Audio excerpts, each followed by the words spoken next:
Welcome, night owls.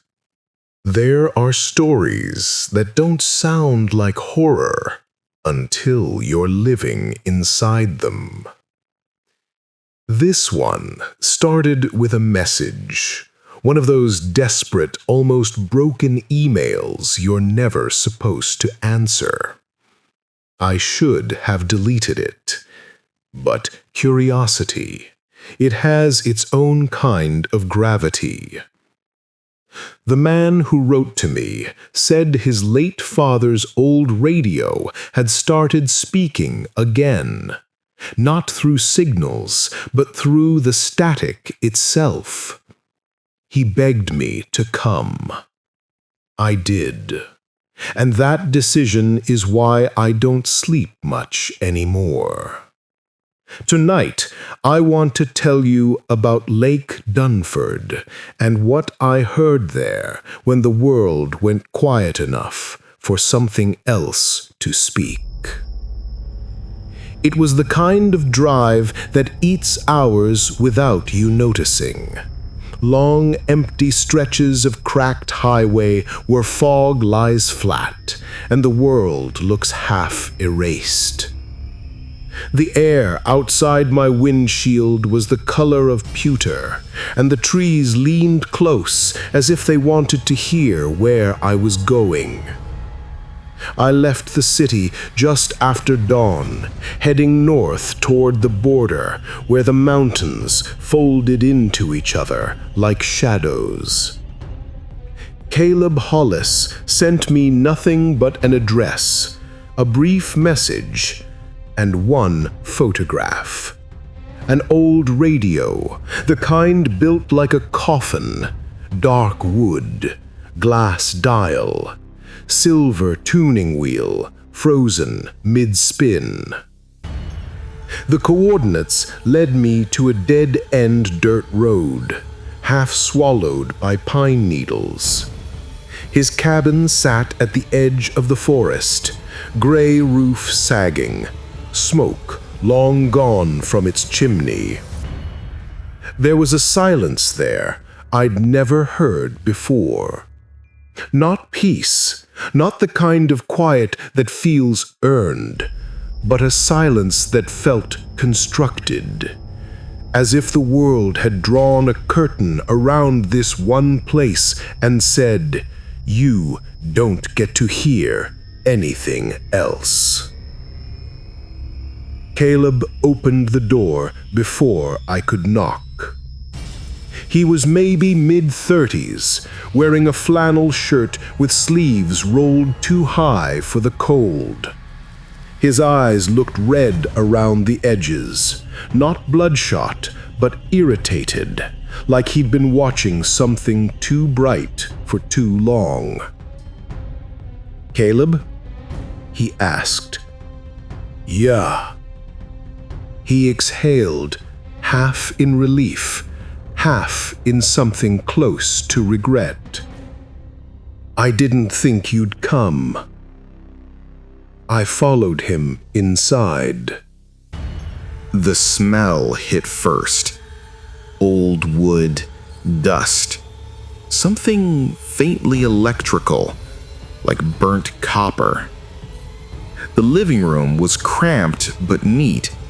A single oil lamp sat on the table, casting amber light across stacks of notebooks and a tangle of audio cables. And there it was, the radio from the photograph. It sat on a workbench near the window, its dials pitted with rust, one side cracked open to expose a maze of brittle wires and vacuum tubes. The plug was missing. Yet, faintly, deep within its wooden body, I could hear a low hum, not loud enough to be sound, more like vibration. "Don't touch it," Caleb said sharply. "I wasn't going to." He rubbed his temples. "It started 3 nights ago, always at the same time, 1:13 in the morning. I unplugged it, smashed the fuse box, Even took out the damn batteries from my smoke detector in case something was feeding it. Nothing stopped it. I looked at the corner of the table. There, lying flat, was an old pocket recorder, the kind that takes tiny magnetic tapes. You recorded it? He hesitated, then nodded. The first night only. I didn't want to after that. He pressed play. The sound was thick and heavy, like the ocean pressed against a wall. Beneath it, faint, came something that wasn't quite a voice, but wasn't noise either. A shape of words trying to exist. Then clear as breath. Caleb.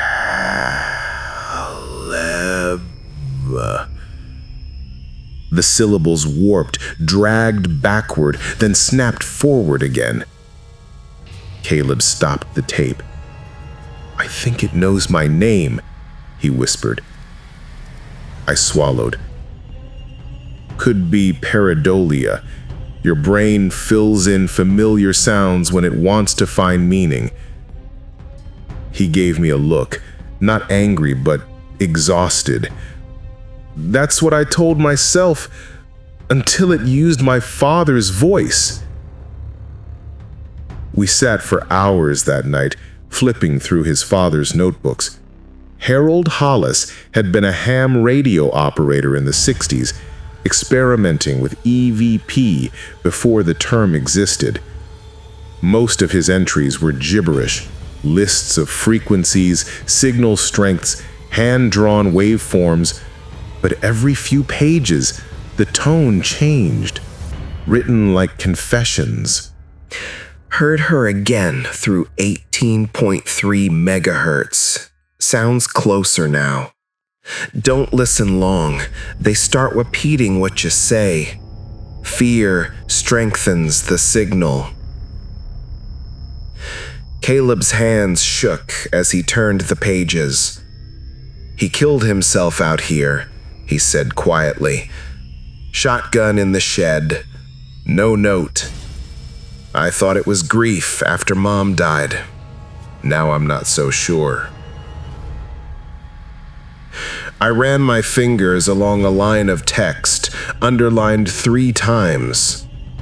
Don't tune between 18.1 and 18.4. That's where the gap is. What's the gap? I asked. He didn't look up. That's what he called it, the space between stations. He said that's where the world gets thin. At 12:47 a.m., I was still awake. The wind had died. The kind of quiet you feel in your bones had settled across the woods. Caleb was pacing by the window. It's almost time. The radio sat dead on the table, no glow behind its dial. He'd cut the power cord clean. There shouldn't have been any current running through it at all. At 1:13 exactly, it began. The glass dial brightened from within, a slow orange pulse. The tuning needle moved by itself, scraping softly over decades of dust. The hum deepened until I felt it through the soles of my feet. Then came the static. Not the smooth hiss of a speaker, but jagged, violent, like air tearing. Beneath it, faint at first, came a voice. Caleb. He staggered back. Dad? The voice shifted, clearer now, carrying a rhythm like someone struggling through water. You left me here. Caleb's knees gave out. He fell against the chair, shaking. "Stop," I said, stepping forward. "You don't know who—" The voice cut me off. "Who is with you?" I froze. The needle jerked, slamming against the far end of the dial. The glow flickered, and for a heartbeat, I saw my own reflection in the glass. But the mouth that moved wasn't mine. "Jacob," it said. The light snapped off. The rest of the night blurred into fragments. Caleb whispering prayers under his breath. Me sitting awake with the lamp burning until dawn.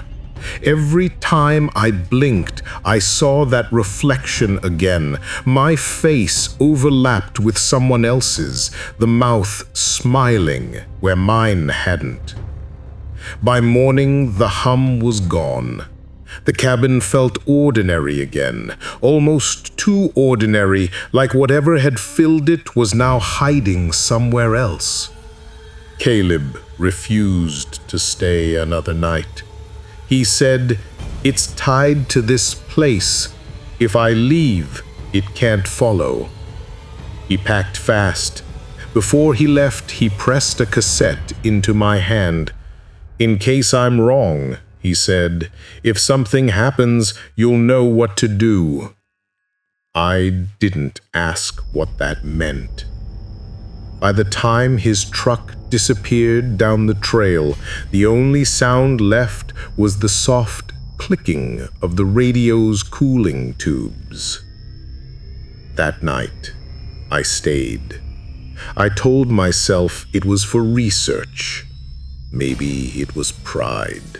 Maybe it was because some part of me wanted to hear it again, to understand what had broken Caleb's mind. I shouldn't have. At 1:13 a.m., the cabin breathed again, and the static began to whisper.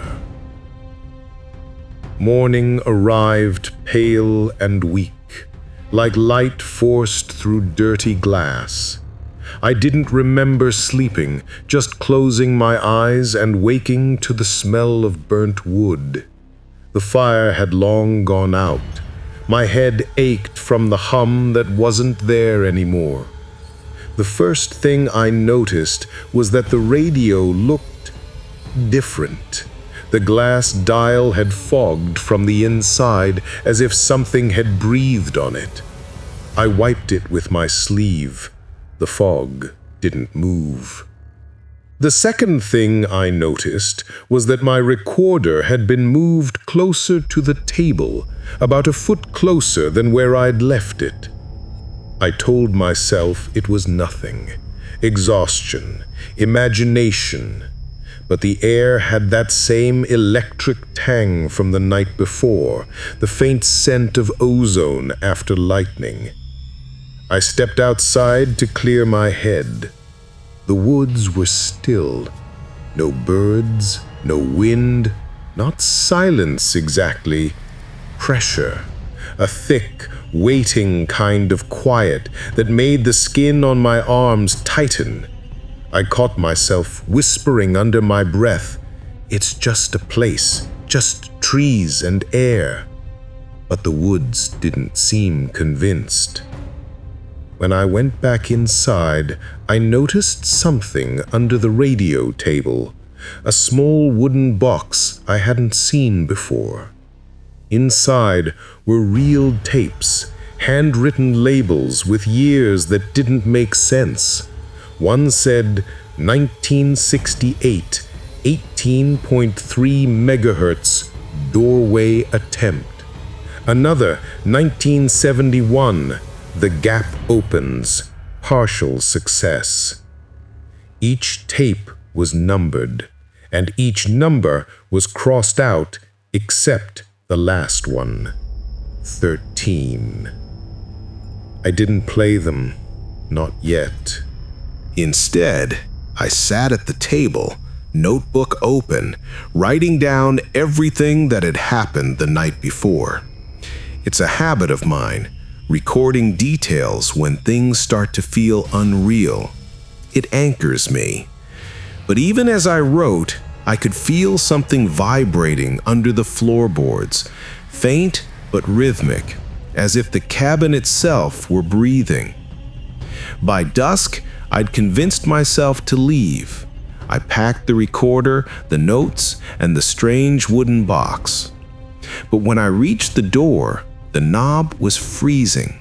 Not just cold, frozen solid, as if someone had left it in a block of ice. My breath clouded in front of me. I hadn't noticed how cold the room had become. Then the hum started again.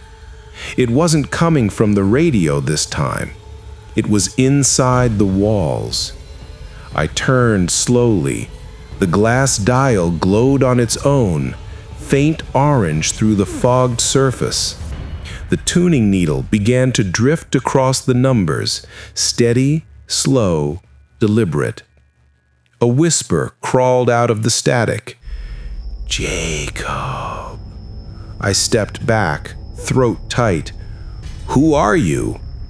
"You listened." My recorder clicked on by itself, red light blinking. The tape inside began to turn. "You shouldn't have stayed." The glow pulsed brighter. I could see shapes shifting behind the glass now, not reflections, but movement, something pressing from the other side, warping the surface outward like wet paper. I grabbed the recorder and bolted outside. The air bit at my lungs. My breath came out in clouds. The cabin's single window flickered with that same orange glow, brighter now, strobing. Then it stopped. The light blinked out, the hum died. And just like that, the world went normal again. Cold, quiet, still. I didn't sleep that night. I sat in the truck until sunrise, every muscle rigid, headlights aimed at that dead cabin door. The next day, I drove into town. There was a diner near the lake, the kind where time stopped sometime in the 70s. The waitress looked at me like she knew what I was doing there before I said a word. "You came from the Hollis place, didn't you?" she said. "How'd you know?" "She used to bring tapes in here. Said he was collecting proof. One night he played one for us. We thought it was a joke, until it started saying his name. Then he stopped bringing them." "What happened to him?" She hesitated. "People said he shot himself. Sheriff said it wasn't suicide, though. Barrel was too far for him to reach the trigger." My stomach turned. "Then who did it?" She shrugged. "Whatever he was talking to, maybe." I left a tip and walked out before she could say more. Back in the truck, I found the recorder still sitting on the seat. I hadn't checked it since last night. The tape was nearly full. I pressed play. Static filled the cabin. Then, beneath it, the faint murmur of two voices, mine and someone else's, overlapping perfectly, like a delayed echo. "You shouldn't have stayed. You shouldn't have stayed." The same words, two tones. The second voice sounded like me but distorted, lower, slower, as if recorded underwater. The last thing on the tape was a third voice, harsh, old. "Jacob, 18.3. Find the gap." I hit stop. The radio hadn't been on when I left the cabin. So where'd the recording come from? I should have left Lake Dunford. I know that now, but that voice, Harold's voice, had burned itself into my skull. He'd been dead 50 years. I needed to know how his words ended up on my tape.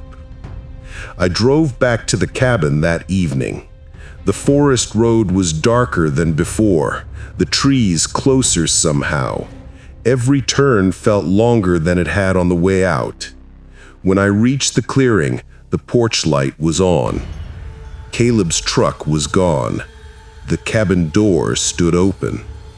Inside, the radio waited.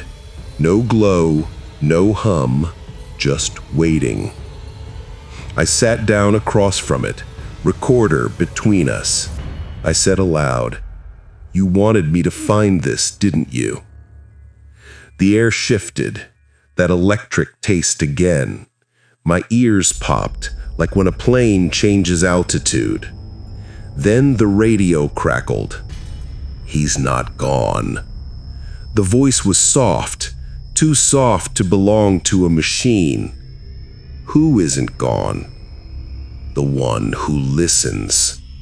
The tuning dial began to spin, faster, faster, until it hit 18.3 megahertz. The glass fogged instantly.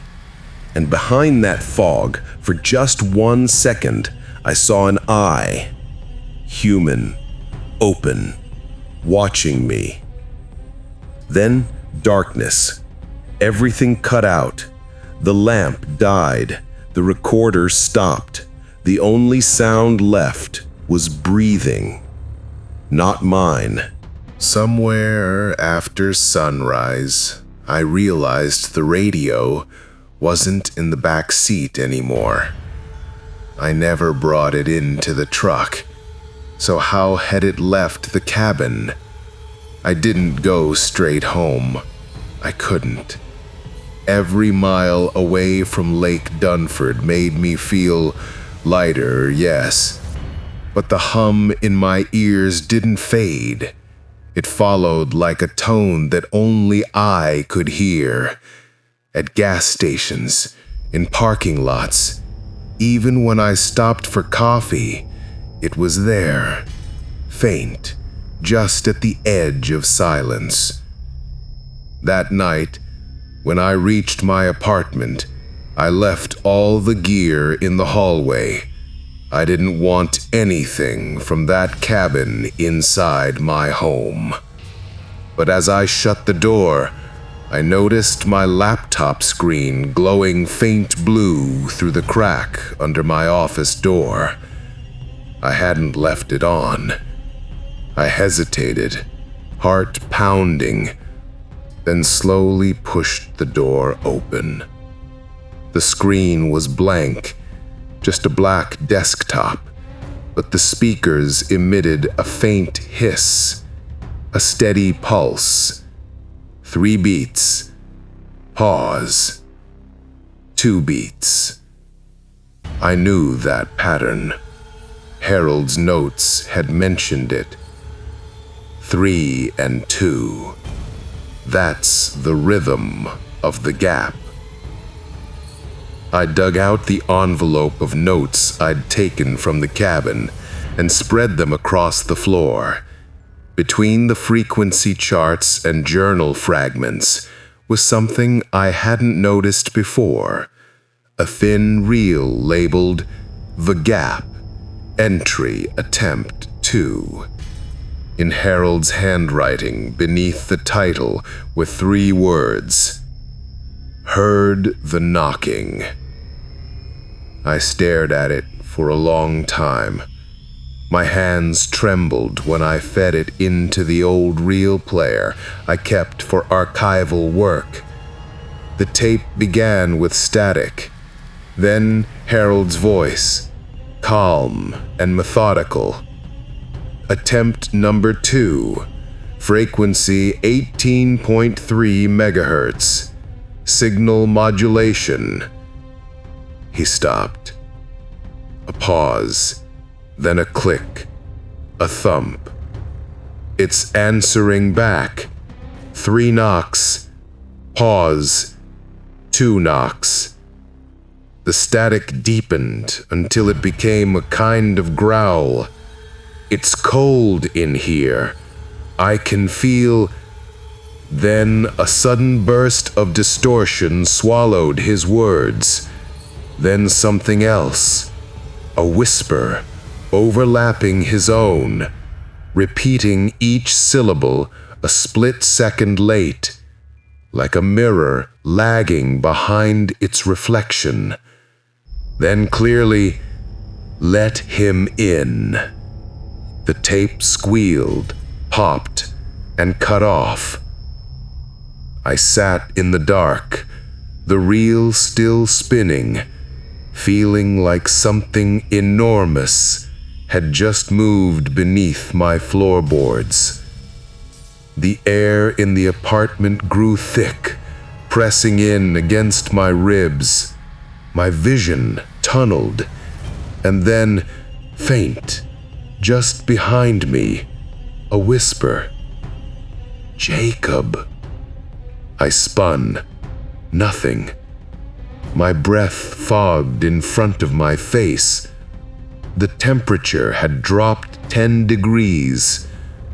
I grabbed my coat, slammed the lights off, and left. For 3 days, I stayed in a cheap motel outside of town.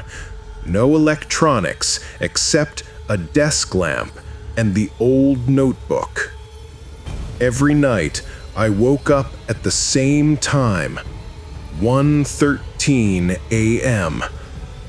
No sound, no lights, just the unmistakable feeling that someone was standing near the door. On the 4th night, I gave up pretending I could ignore it. I called a contact, an old archivist named Moore, who used to restore analog equipment for the State Museum. 18.3 megahertz, he repeated over the phone. That's not a broadcast band, that's dead space, between channels. I said, "The gap." He laughed softly, not kindly. "Hollis again. You're not the first one to call me about him." "You knew Harold Hollis." "I helped pack his estate after he died. He had a shortwave rig in his basement, tuned to 18.3 24 hours a day. When we powered it down, we heard..." He stopped. "You heard what?" "Voices. Like playback lag. Hours. But distorted. It didn't make sense." "Did you record it?" "No.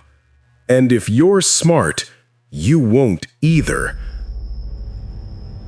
Then he hung up. That night, I dreamed of the cabin, only it wasn't abandoned anymore.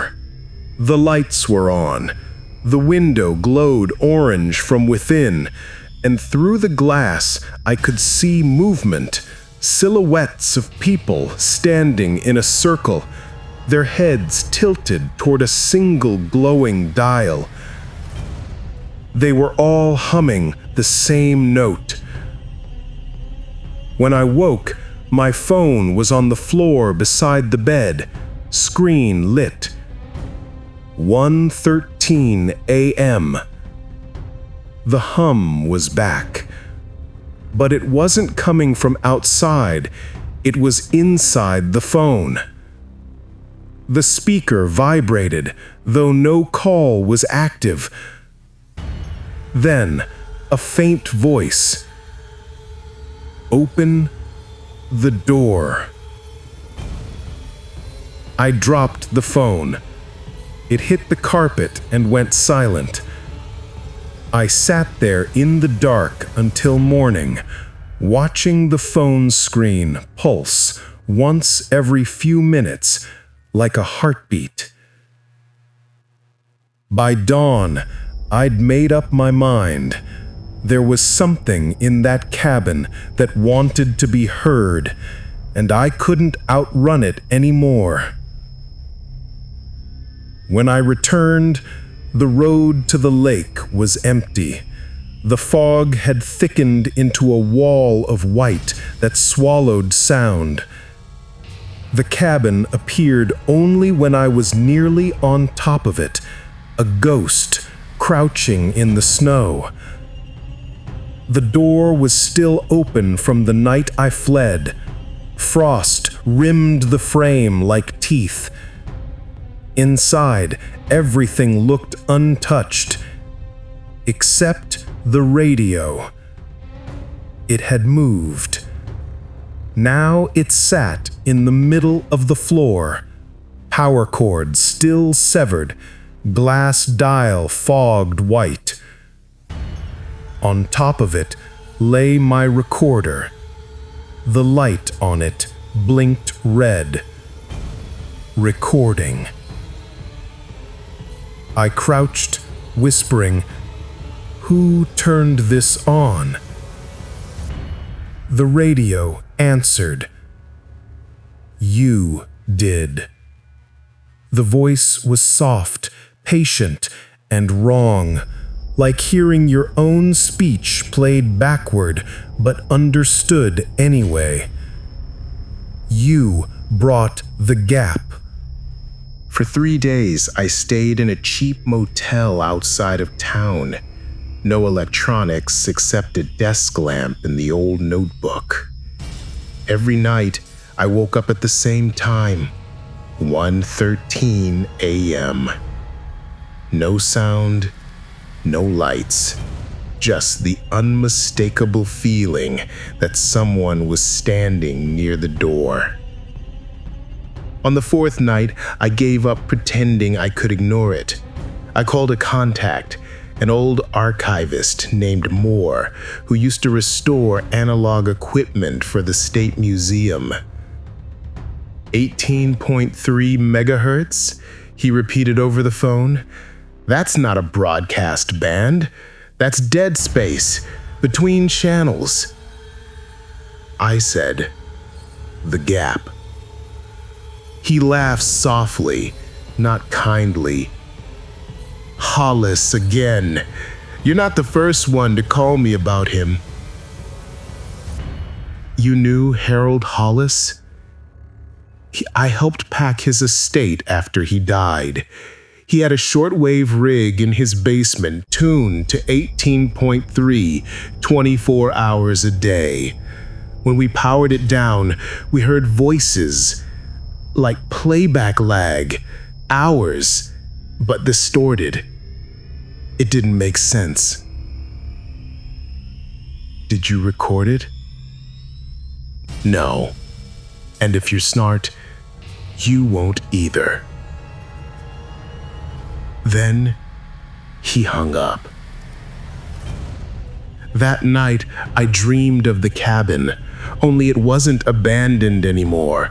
The lights were on. The window glowed orange from within, and through the glass I could see movement. Silhouettes of people standing in a circle, their heads tilted toward a single glowing dial. They were all humming the same note.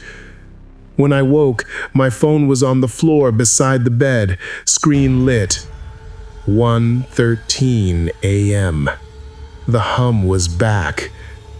But it wasn't coming from outside. It was inside the phone. The speaker vibrated, though no call was active. Then a faint voice. "Open the door." I dropped the phone. It hit the carpet and went silent.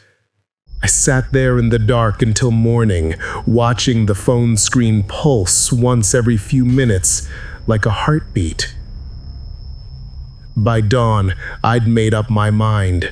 There was something in that cabin that wanted to be heard, and I couldn't outrun it anymore. When I returned, the road to the lake was empty. The fog had thickened into a wall of white that swallowed sound. The cabin appeared only when I was nearly on top of it, a ghost crouching in the snow. The door was still open from the night I fled.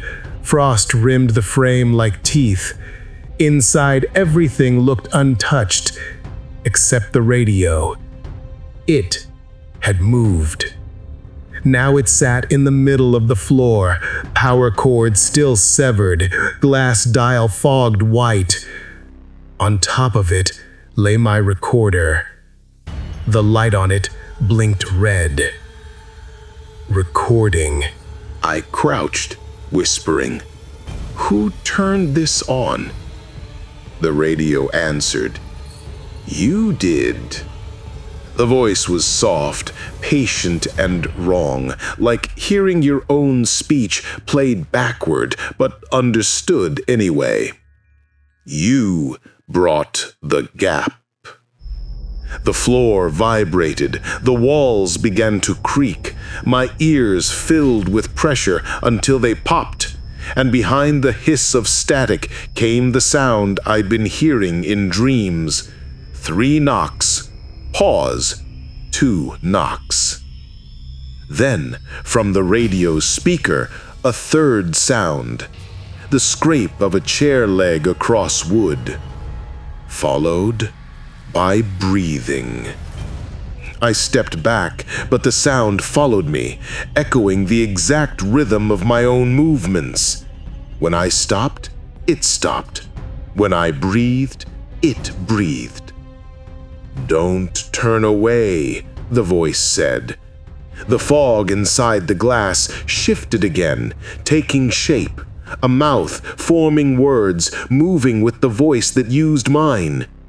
"You wanted to listen." The dial's orange light burst to white, and everything in the room froze mid-air, dust, my breath, even sound. For a second, there was nothing but brightness and a deep subsonic vibration, like the earth itself exhaling. Then, silence. I woke outside, face pressed to the ground, cold mud under my hands. The cabin was gone. No wood, no roof. Just frost and flattened grass, like something enormous had lain there and vanished. In the center of the clearing sat the radio, still humming. The radio shouldn't have been able to hum without power, but it did. I stared at it for nearly an hour, afraid to touch it, afraid to look away. The faint vibration in its wooden frame was almost breathing. I couldn't leave it there. Something in me, the same flaw that drives people to stare at the wreck instead of helping, made me lift it carefully, cradle style, as though it might bite if I jostled it. The wood was cold, wet with condensation. When I set it in the truck bed, the hum stopped. The silence that followed was worse. Fog clung to the road all the way to the city. Every few miles, the truck speakers popped. No radio on, no phone connected. Just small explosions of static, like the world clearing its throat. I told myself it was interference, altitude, temperature, the lies you keep handy when logic is all that's left between you and panic. By the time I reached my building, dawn was a smear of orange behind low clouds. I parked, left the radio on the passenger seat, and promised myself I'd take it to the university lab later. I never made it that far, because when I turned to close the truck door, I heard a whisper from the dashboard vents. "Jacob, stay." I brought it inside.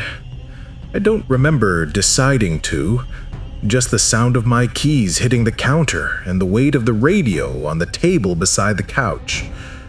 The apartment lights flickered once.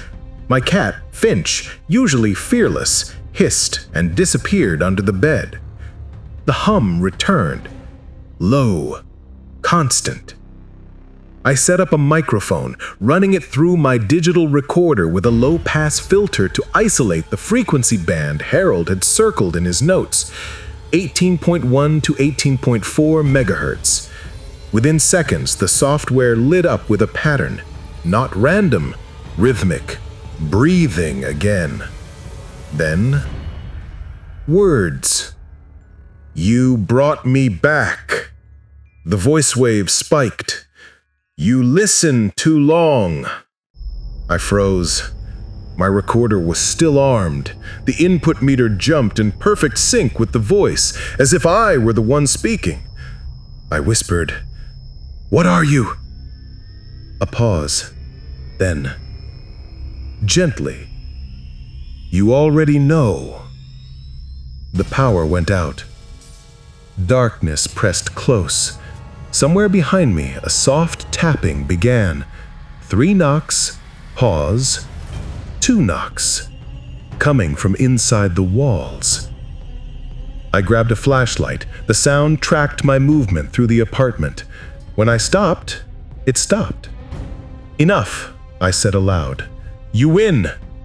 The knocks resumed, faster now until they merged into a single long scrape that ended at the front door.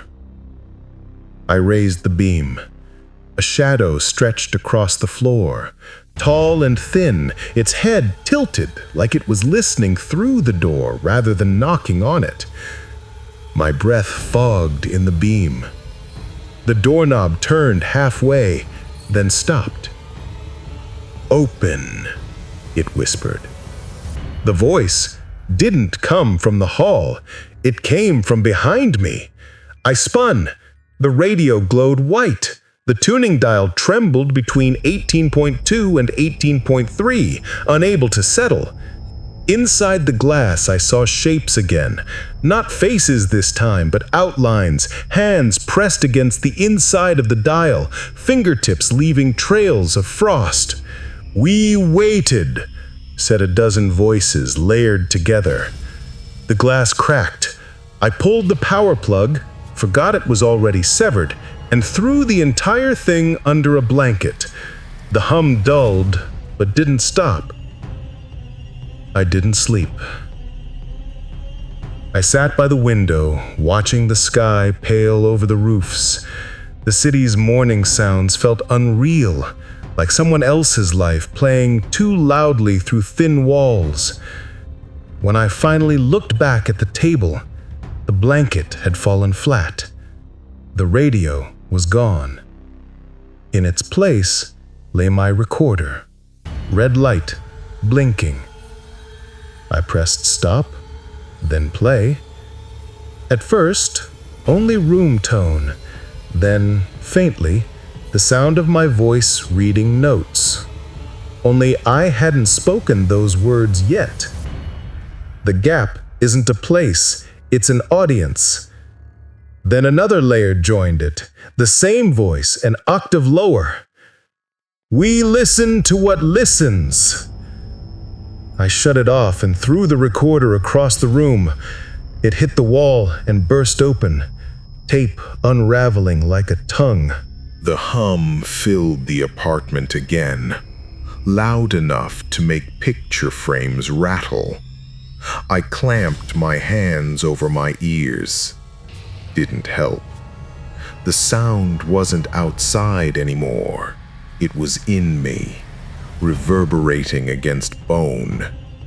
And under it, buried but clear, a phrase repeated again and again, almost soothing. "Keep listening. Keep listening." I stumbled into the bathroom, splashed water on my face. The tap spat out in bursts, vibrating with the same rhythm. 3, pause, 2. When I looked up, the mirror was fogged, even though the water was cold. Letters formed slowly across the glass, backward at first, then readable. Not a transmission. Then the fog cleared. My reflection blinked a second after I did, and smiled. I left the apartment that morning with nothing but my wallet and the clothes on my back. The radio stayed behind, if it even existed anymore. I don't know. I just know that when I passed the street corner cafe, every speaker along the sidewalk crackled to life for a single heartbeat, all tuned to static. Every single one whispered the same word: listener. 2 days after I fled the apartment, I started getting emails from an address that shouldn't exist. No subject line, no body text, just audio attachments. Each file was exactly 13 seconds long. The first sounded like breathing, the second like footsteps across wooden floors. The third was me. Keep listening. I deleted them all. Within minutes, they reappeared in the trash folder. Same timestamp, same size. I powered off my phone and checked into a motel under a fake name. The walls there were thin, the kind you can hear the neighbor's TV through. That night, around 1:13 a.m., I heard static leaking from the next room. No TV, no radio, just a low hiss bleeding through plaster. I pressed my ear to the wall. Jacob. I didn't sleep. At dawn, I packed what little I had and drove west. The horizon felt safer than stillness. I kept the windows down, radio off, mind empty. But somewhere near mile marker 213, the dashboard lit up, AUX input blinking, even though nothing was plugged in. Then the sound came back, that same hum, followed by the voice. You left it playing. I yanked the key from the ignition. The engine died, but the speakers kept whispering. It's not a signal, Jacob. It's a mirror. When the sound finally cut, I realized my headlights were still on. In their reflection against the guardrail, my silhouette stood where the driver's seat should have been. Only I was outside the car. I abandoned the truck and walked until the road disappeared behind fog. After an hour, the hum returned, faint but constant. In a clearing ahead, I saw a single wooden post buried in the ground, topped with what looked like an old CB antenna. Wires trailed from it into the soil like roots. At its base sat a box of reels identical to Harold Hollis's recordings. Each was labeled in the same handwriting, but the dates were this year. One reel was already spinning. No power source, no machine, just turning slowly in mid-air, as if unseen fingers were feeding it forward. The whisper rose from everywhere and nowhere. The gap is open. I don't remember falling, but when I blinked, I was lying in the grass, palms bleeding.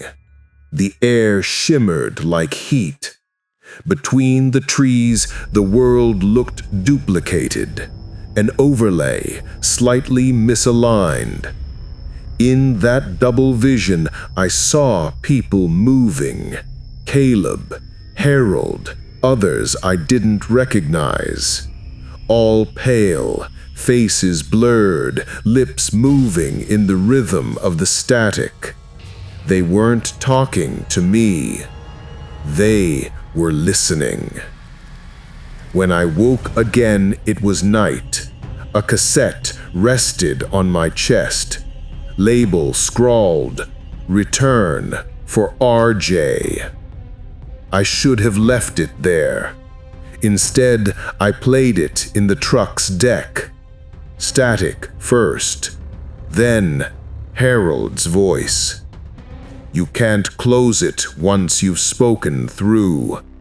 Every sound leaves a door behind it. The only way out is silence. Then Caleb. It followed me. Then myself. Unmistakably. Welcome, night owls. That phrase froze the blood in my veins. My own voice from a recording I'd never made, whispering the greeting I used before every episode. The deck ejected the tape violently. Smoke curled from the slot. I understand now. The gap isn't between radio channels. It's between listening and being heard. Every time a voice reaches for the dark, every microphone, every frequency, every confession, it opens an aperture. Harold heard it first. Caleb answered. And when I came to record, I gave it my name. That's what listener means. Not the person hearing the story, the thing that hears us. I'm writing this from a roadside diner off Highway 70. The waitress keeps glancing at me, probably because I haven't ordered anything and my coffee's gone cold. There's a small radio behind the counter, tuned low. A country station, maybe. But under the music, I can hear it, the faint, steady pattern. 3 clicks, pause, 2. I don't think it ever stopped. I think it's waiting for me to start speaking again. If you're reading this, if somehow this story reaches you, remember this part more than any other. Don't play recordings you didn't make. Don't follow voices that use your name.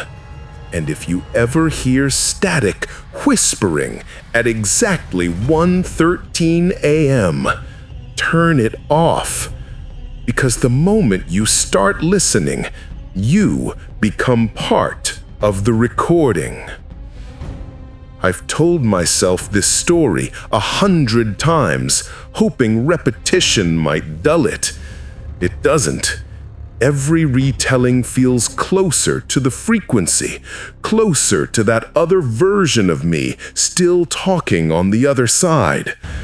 Maybe that's the curse of those who collect stories. We invite the echo.